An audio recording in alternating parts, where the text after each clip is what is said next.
Hola, soy la Basmati de nuevo con vosotros. Hoy, mirad, yo soy una vagabunda. Hoy he leído un artículo muy interesante sobre Mongolia. Es un país que me tiene totalmente enamorada. Hace años leí un artículo largo de un español que estaba allí, un periodista, que decidió adentrarse por Mongolia y hacer entrevistas por los Gerg, me parece que se llaman, esas tiendas que hay redondas grandes. Y entonces, pues le resultaba muy curioso que cuando llegaba a un sitio, él llegaba a caballo con un traductor, pues se peleaban por hospedarlo. Y también el traductor le decía que cuando fuera hacia la puerta nunca le diera la espalda a la persona mayor que estaba dentro de la tienda, porque hay muchísimo respeto. Y dice él que era muy complicado porque a veces se le olvidaba. Dice que le pareció un país maravilloso. O sea, Mongolia es 3 veces España y tiene 3,3 millones de habitantes. Tiene más millones de caballos salvajes sueltos que habitantes. Está el desierto de Gobi, pero tiene también muchísimos parques nacionales. Yo me muero por ir. Lo que pasa es que hay que ir en verano porque en invierno se ponen a 50 bajo cero. O sea, tiene las temperaturas quizás el país más frío que existe o de los más fríos. Eh, ¿Cómo se llama? Ulaanbaatar, como es la capital, está a 1400 metros, es la capital más fría que hay y se pone también, tiene unos inviernos durísimos. Entonces, Mongolia ahora mismo en estos momentos tiene la mitad de su población está en la capital y la otra mitad está por el país pastoreando. Antes se movían del orden de 8 veces al año, cambiaban, digamos, su sitio, porque, digamos, hay un pasto, llevan una cantidad de animales, tienen cabras, tienen camellos que están desapareciendo, esos camellos que hay de 2 jorobas, yo qué sé, son unos jinetes estupendos. De hecho hay unas pruebas todos los años que son con jinetes que son niños. Todos los meses de agosto hay unas pruebas al arco donde las mujeres pueden actuar, hay también carreras de jinetes y hay una lucha que no lo sé, porque yo no sé si los romanos estuvieron por allí. Mongolia fue un reino muy grande, pero a mí me pareció lucha grecorromana por la manera en que lucha. Seguramente no lo será, pero me ha parecido. Pero en fin, ellos han sido siempre muy aguerridos. Ellos realmente están desde hay ahora mismo que atropellar estoy explicando. Hay ahora mismo un grupo de una alemana, una tinefeña, que es antropóloga, etcétera. Están haciendo un estudio y por eso este artículo el que he estado leyendo me ha parecido muy interesante.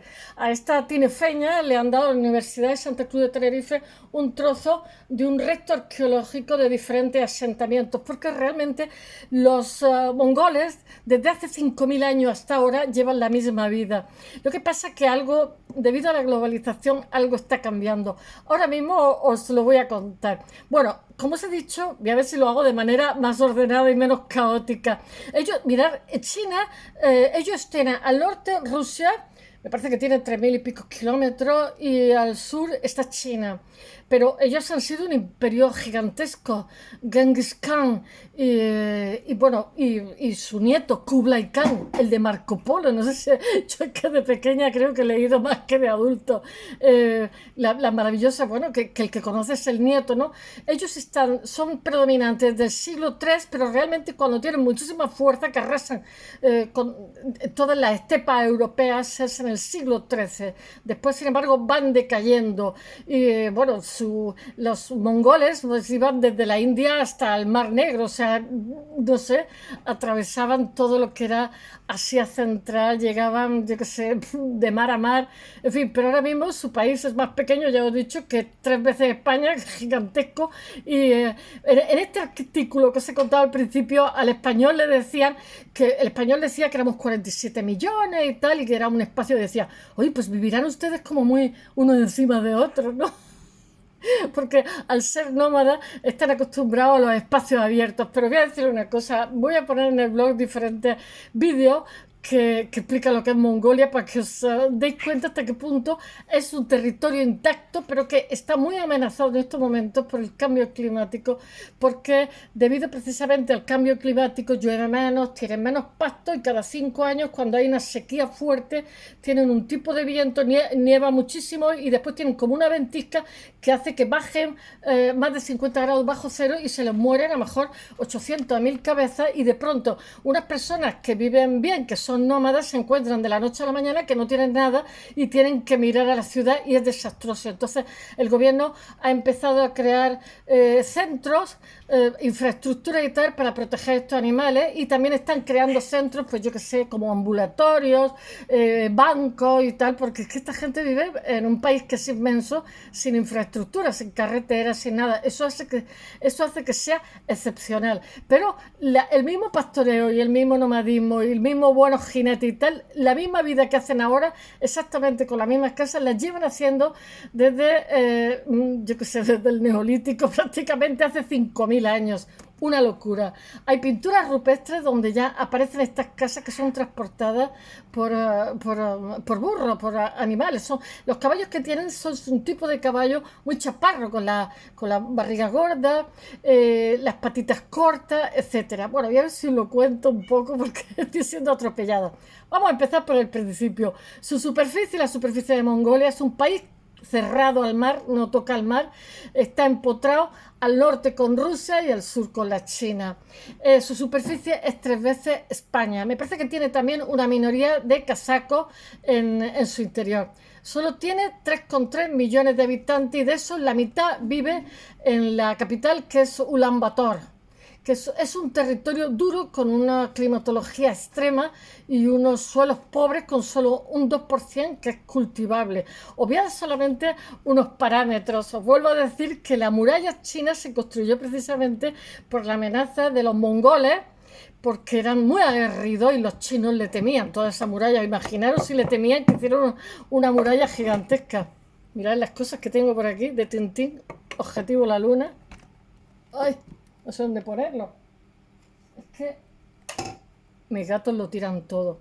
Bueno, entre el 3 y el 8% de su geografía son montañas, bosques, y el resto son llanuras de pasto y el famosísimo desierto de Gobi.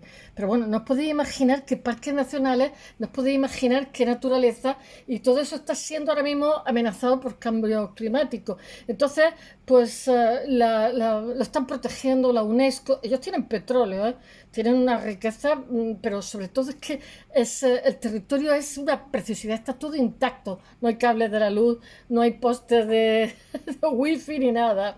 Pero ellos ya se están modernizando. Bueno, el de Gobi es uno de los desiertos más grandes del mundo.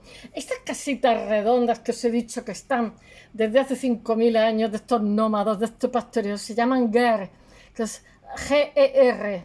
Es la tienda de lona circular, me parece que tiene también fieltro, desde hace miles de años. En esa tienda de lona el terreno está repartido. O sea, el cabeza de familia está a la derecha y a la izquierda están las mujeres y los niños. Entre medio hay una estufa grande y entonces los niños cogen fuera las moñigas de los animales que están sequitas. Eso lo hacen en la India, en todos los sitios. Y además queman muy bien. Brancusi lo hacía en París. Guardaba sus caquitas y luego la utilizaba para la leña como combustible, y además hace que las comidas sean muy aromáticas, etcétera. Es pura energía. Bueno, hay arte rupestre, como os he dicho, que están transportando gers hace 4 o 5 mil años. O sea, imaginaros hasta qué punto esta forma de vida nómada de pastoreo es antiquísima y constituye la vivienda típica tradicional que da cobijo a la familia nómada mongolia.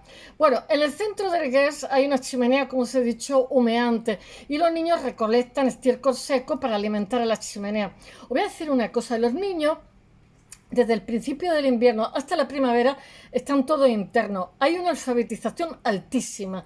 Los niños están, bueno, toda la población tiene un 99% de alfabetización. Y realmente Mongolia, quitando la época en que están los rusos allí, o sea, me parece que es una época de colectivización que es del año veintitantos hasta el año 90, han llevado siempre la misma vida, que era el nomadismo, o sea, aprovechar los pastos en verano para que los animales criaran, etcétera. Bueno, después cuando los animales están recién nacidos están en la tienda, en el ger, para que estén calentitos hasta que se hagan más fuertes y más grandes. Después de desayunar leche de vaca recién ordeñada, los hombres tienen unos cutis todos. Y yo he visto, conocí en un congreso que hubo de gente de Bella Arte de todo el mundo, conocí un señor que era de esta zona y era un señor como de 2 metros, asiático, pero fuerte como un demonio. En fin, me parece que hay 23 provincias. Los hombres montan en sus caballos y se llevan a pastar los animales que le proveen de lana, yo que sé, pieles. Hay cabra, ovejas, vacas, caballos, yaks, renos, camellos, etcétera. Camellos que están en extinción y los están protegiendo. Se organizan para forjar los primeros imperios nómadas en el siglo III antes de Cristo. Nadie sabe. Debían de ser como grupos que en un momento determinado decidieron, o sea, se confederaron, por decirlo de alguna forma, porque realmente Gengis Khan lo que hace es unirlo. Pero antes de Gengis Khan debió, digamos, de haber una interrelación fuerte entre ellos. Ellos son de budismo tibetano, que es para mí de las 170 secciones del budismo, es la más dulce, la más delicada, la más alegre. No sé, para mí es especial, ese budismo es especial. Solamente están Bután y Mongolia son los únicos que tienen budismo tibetano. El budismo tibetano es de una increíble dulzura. Bueno, ¿qué puedo deciros más? Y bueno, ellos realmente desde la antigüedad, Edad Media, dominaron toda la estepa asiática. Es que el reino de Tíbet era muy grande. También tenía, ¿cómo se llama? Lo que está al norte de la India, que encima está Nepal, era reino de Tíbet también. Ahora lo que pasa es que Tíbet es chiquitísimo y ocupado por los chinos ya ni os cuento. Pero era un imperio muy poderoso. Bueno, el más poderoso eran estos. Después están los Kirigun-Sur, que son como unos mausoleos que son grandes, que datan de 1200 al 700 a.C., que son unos conjuntos circulares en cuyo centro se crea un túmulo funerario que muchas veces esos círculos tienen como 250 metros de diámetro. Eso es que están haciendo excavaciones porque quieren saber, lo están haciendo gente de diferentes partes del mundo, de Norteamérica, Alemania, España, etcétera, y están, digamos, patrocinándolo, sponsor de muchos lugares del mundo, incluido la UNESCO, porque quieren saber más de lo que es el pasado de esta gente, desde cuándo se forjaron así, desde cuándo están, digamos, ¿cuándo esa cultura se ha generado? Pero bueno, esta cultura es que es antiquísima. Bueno, este túmulo está rodeado de cabezas de caballo, de pezuñas y se entierra solamente a una sola persona. Ya os he dicho que son antiquísimos y eso lo están investigando en Tenerife también, ¿eh? Junto a ellos aparecen las estelas de ciervos, en las que hay grabadas representaciones que son del sol, la luna, porque ellos tienen también un chamanismo de este animal y otras figuras como el sol o la luna. Estos complejos funerarios rituales están esparcidos por todo el país, lo que indica que hubo un conocimiento compartido de esos individuos, quizás que tuvieron, este grupo de gente posiblemente colaboraron entre ellos, creando una compleja red de relaciones sociales, solidaridad, desconocida hasta entonces en la estepa oriental asiática. Ellos, al generar ese imperio tan gigantesco en el siglo XIII, lo que hicieron es que se facilitaron, bueno, ellos fueron los que facilitaron la ruta de la seda, pero hicieron también que esas vías que se abrieron se intercambiaron muchísimo conocimiento de Oriente a Occidente y al contrario, como pasó también con Alejandro Magno, que la cultura, ¿cómo se llama? La medicina ayurvédica influyó muchísimo en nuestra medicina humoral, ¿no? y algún día tengo que hablar de eso. Bueno, algunos Kiringursu tienen un diámetro de más de 250 metros, que os he dicho, muchos están protegidos por la UNESCO, porque esto es tierra de nadie, es un país gigantesco con poquísima gente y bueno, cualquiera puede hacer lo que le dé la gana. Igual hay muchísimos conjuntos de petroglifos. Hay una cosa que se llama el Nadam, que es un festival que os he dicho antes, que es tradicional de Mongolia, mongol, que se celebra cada año por el mes de julio y entonces son pruebas deportivas en todo el país. Las mujeres tiran al arco, son como pruebas físicas. Los niños, porque el símbolo de Mongolia es un caballo, para ellos los caballos son todo. Entonces los niños de todos los sexos y edades, muy chiquitines, porque los jinetes cuando son pequeños y son buenos es maravilloso, porque son como una pluma. Y entonces compiten entre ellos y eso es una cuestión de prestigio, quien gana, ¿no? Ellos están durante todo el mes de julio están compitiendo en Nadam y se centran en los tres juegos principales que son la lucha, como os he dicho, que me parece lucha grecorromana, pero yo no sé si los romanos llegaron por allí, la carrera de caballo y el tiro con arco. He visto una fotografía solamente. El 2010 fue inscrito en la lista del Patrimonio Cultural Inmaterial de la UNESCO, como os he dicho. Después hay otra cosa que es el balbal túrquico, que es otra influencia, que son estelas talladas de piedras con formas antropomórficas propias del Imperio Turco del siglo VIII, después de nuestra era, que designa monumentos de alguien que ha sido, monumentos funerarios de alguien que ha sido importante, de personas con renombre. Después está, pues claro, estoy contando todos los que han entrado y salido en ese territorio después, porque los turcos eran centroasiáticos, eran nómadas también. Bueno, el chamanismo es su mongol, rinde culto a Tenji, que es el gran dios celeste, que es, y sus creencias abarcan la religión, la medicina, la adoración a la naturaleza, pero son budistas tibetanos y el culto a los ancestros, son muy respetuosos. En la actualidad son personas, claro, viven en un país 5.000 años después del pastoreo nómada que enraiza la estepa de Mongolia. La mitad de la población depende totalmente, directa o indirectamente, de lo que es la economía del pastoreo. Hoy los desplazamientos ya no son 7 u 8, ya son 3 o 4.